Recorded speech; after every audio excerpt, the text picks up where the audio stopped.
The Assembly will continue its consideration of agenda. Item 8 entitled General Debate.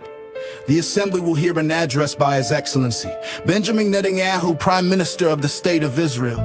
I request protocol to escort His Excellency and invite him to address the Assembly. Please order in the hall. Please order in the hall. Please order in the hall. Please order in the hall. Please order in the hall. Please order in the hall and please be seated. Please order India Hall. Please order in the hall. Mr. President, the families of our dear hostages languishing in the dungeons of Gaza. Ladies and gentlemen, last year I stood at this podium and I showed this map. This map, it shows the curse of Iran's terror axis. This axis threatened the peace of the entire world. It threatened the stability of our region and the very existence of my country, Israel. Iran was rapidly developing a massive nuclear weapons program and a massive ballistic missile program. These were meant not only to destroy Israel, they were meant also to threaten the United States and blackmail nations everywhere from Gaza. Sinner dispatched waves of Hamas terrorists. They stormed into Israel on October 7th and committed acts of unspeakable savagery from Lebanon, cause Anaha had launched thousands of missiles and rockets at our cities, terrorizing our citizens. In Syria, the murderous dictator Assad hosted Iran's forces, tightening the noose of death around our throats in Yemen. The Houthis launched ballistic missiles at Israel while choking global trade at the mouth of the Red Sea. So what's happened over the past year? We've hammered the Houthis, including yesterday. We crushed the bulk of Hamas' terror machine. We crippled, taking out most of its leaders and much of its weapons arsenal. You remember those beepers, the pagers, we paged Bala.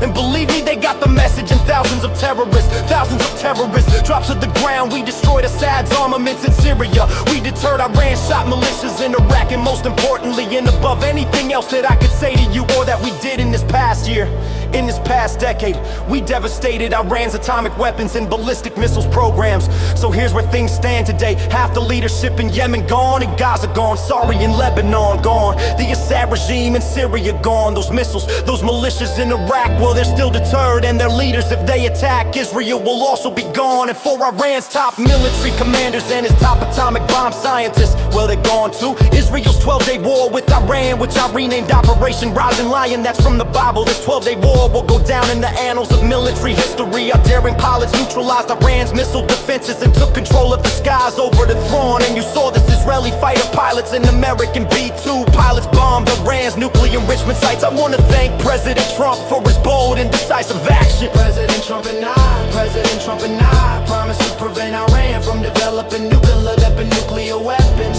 And we delivered on that promise. We removed an existential threat to Iran, to Israel rather, an immortal threat to the civilized world we lifted.